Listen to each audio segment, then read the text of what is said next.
Diwali, Deepavali, and common name for the celebration of a Hindu new calendar year, is probably the most celebrated of all the Hindu festivals.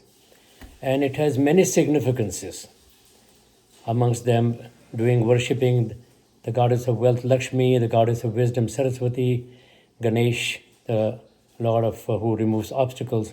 It marks the return of Ram, Lakshman, and Sita to Ayodhya after 14 years of exile. But today I want to shed some light on the importance of Diwali to Jains around the world. Well, before we talk about Jains and Jainism, let's look at the background of this less known religion.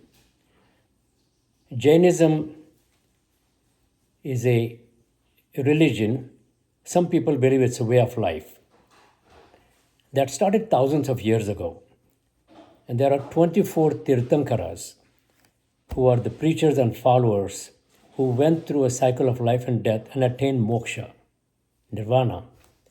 The founder, the first Tirthankara was Rishabhnath. And the 24th Tirthankara, and the last one, is considered the father of Jainism. He was born around 550 or 80 BC, about 30 years before Buddha. And he was a royal prince. But he, at the age of 30, he gave his princely life and accepted an ascetic life, and continued to preach the main principle of Jainism, which is non-violence. What Jains call is ahimsa. Himsa is violence. Ahimsa is non-violence. That is the driving force behind Jainism. And as a result of that, most Jains are vegetarians. Now, are Jains Hindus? They're not. But they have a lot of common beliefs. Now, incidentally, Jainism, Buddhism, and Hinduism all started in the northeastern state of Bihar. Incidentally, not too far from each other. So, how many Jains are there? Well, there are of the 6 most prominent religions in India. Jainism is the smallest of all the religion by population. Of course, you have Hinduism, Islam, there are Muslims, there are Sikhism, there are Christianity, Buddhism, and of course Jainism. How many Jains are there? Well, around the world there are just shy of 10 million Jains, of which 4.5 million Jains live in India. Most of them live in the 5 or 6 states, Rajasthan, Gujarat, Maharashtra, Madhya Pradesh, and Karnataka. But there are temples all around the country. And the most popular of them, I believe, is Shikharji. But there are so many other temples in Gujarat, Girnar, Pavapuri, in the south. And they have become not just religious sites, but sites of tourism for many people. Jainism has many principles besides non-violence. One of them, they believe in reincarnation. Now, what about the Jains outside India?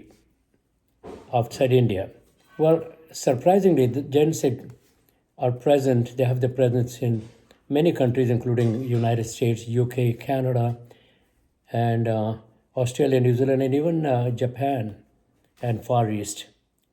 So the significance of Jainism for Diwali is that Mahavir, the father of Jainism, the 24th Tirthankara, attained moksha during this time. So there is a reason why Jains, like many other Hindus and religions, are praying on this special day and hoping for, like most people, prosperity, good health. And Jains around the world are considered quite successful because they believe in education, they invest smartly, and they also believe in giving, like many other religions. So wish all the people around the world Happy Diwali, a prosperous new calendar year. And it's not necessarily 2025. The Hindu calendar runs several years ahead. I believe it's almost 80 or 100 years ahead. I don't really keep track of it, but wish everyone around the world Happy Diwali, Happy Deepavali, and Happy New Year. My name is Dr. Prakash Chougule, and I was basically trying to share with you what little bit I know about Jainism.